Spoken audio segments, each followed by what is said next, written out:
नमस्कार, मेरा नाम है शेफ हरपाल सिंह सोखी और मैं बनाने सिखा रहा हूँ आपको बड़ी यूनिक सी एक डिश। और वो बनती है किससे? ये ड्रम स्टिक से। भाई ड्रम स्टिक्स जो है बहुत हेल्दी, डायबिटीज़ वालों के लिए सबसे बढ़िया, लेकिन लोग बहुत कम खाते हैं। ड्रम स्टिक्स या तो सांबर करी में खाते हैं या फिर लोग खोजते हैं कि क्यों खाएं। ये ड्रम स्टिक्स में इसके साथ एक यूनिक चीज़ बना रहा हूँ। चलिए देखते हैं ड्रम स्टिक्स के साथ साथ और किन चीज़ों की आवश्यकता है। ड्रम स्टिक्स का पल्प, बारीक कटा हुआ गार्लिक, बारीक कटा हुआ अदरक, बारीक कटा हुआ प्याज, बारीक कटा हुआ टमाटर, लाल मिर्च पाउडर, धनिया पाउडर, हल्दी पाउडर, नींबू का रस, नमक स्वाद अनुसार और ताज़ा कटा हुआ हरा धनिया। सबसे पहले तो ये जो ड्रम स्टिक्स है इसे कैसे काटना है वो मैं सिखा देता हूँ। पहले इस तरह से दाग मारे और पूरा ना निकालें, उसके बाद इस तरह से छील लें। ये जो रेशे होते हैं मतलब फाइबर्स होते हैं वो इसी तरह से इस ड्रम स्टिक्स में से निकाले जाते हैं। ये देखिए, ये इस तरह से पूरे निकाले जाते हैं और यदि आपने और निकालने हैं तो इसी तरह से ये फाइबर निकाले जाते हैं। भाई कटिंग जो है ड्रम स्टिक्स की इसी तरह से होती है। ये देखिए, ये पूरे फाइबर निकालने इस तरह से। और फिर मैंने क्या किया, इन्हीं ड्रम स्टिक्स को बॉयल कर लिया है। भाई इस तरह से बॉयल कर लें जब तक बढ़िया उसका जो पल्प हो अंदर वो सॉफ्ट ना हो जाए। वो आपको कैसे पता चलेगा? ये ड्रम स्टिक्स जो है इस तरह से कलर चेंज कर लेगी और आसानी से टूट जाएगी। तो क्या करते हैं इसके बाद क्या करना है, ये ड्रम स्टिक्स को लेके इस तरह से बीच से एक चीरा मारना है और ये सारा पल्प, ये जो सारा पल्प है, जो इसकी बढ़िया चीज़ें हैं, मतलब ये पल्प में ये सारी चीज़ें निकाल लेनी है। और इसी तरह से निकाल के यहाँ पे मैंने पहले से काफ़ी सारा पल्प निकाल के रखा है। लगभग 6 से 8 ड्रम स्टिक्स का ये पल्प निकाल के रखा है मैंने। इन्हें यहाँ रख लेते हैं।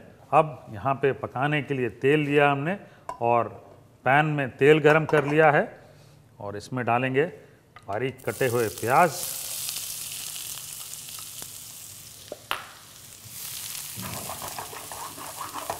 प्याज को लेना है हल्का सा भून, तब पूरा ब्राउन नहीं करना है, बस सॉफ्ट करना है ताकि प्याज में जो है वो मिठास आ जाए बढ़िया। ये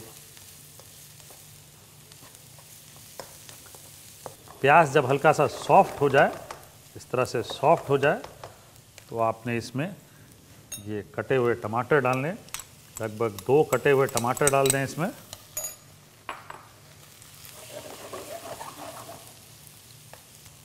और यहाँ पे साथ ही साथ डालेंगे ये गार्लिक भी डालेंगे और डालेंगे कटा हुआ अदरक और इसे भी साथ साथ बढ़िया तरीके से भून लेना आपने। इन सभी चीज़ों को बढ़िया तरीके से भून लें। ये टमाटर भी है, प्याज, गार्लिक, अदरक, सब चीज़ें बढ़िया तरीके से भून ले इस तरह से।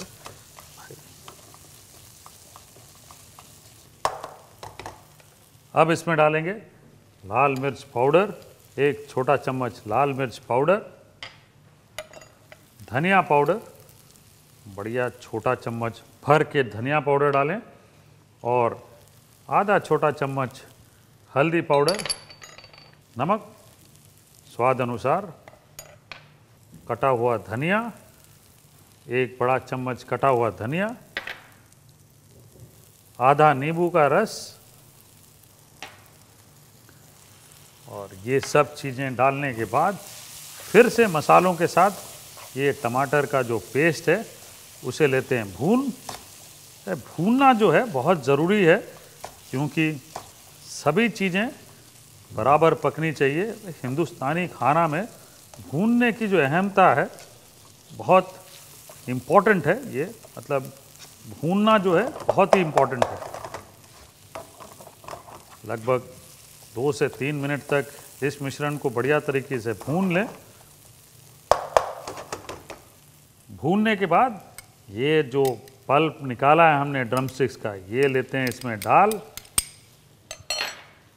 और बढ़िया तरीके से मिला लेते हैं।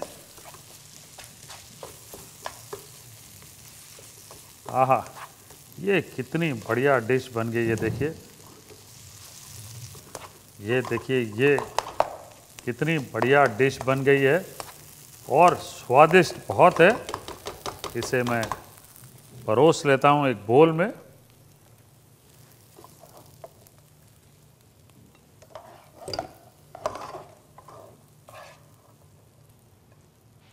तरह से एक बोल में परोस लेते हैं।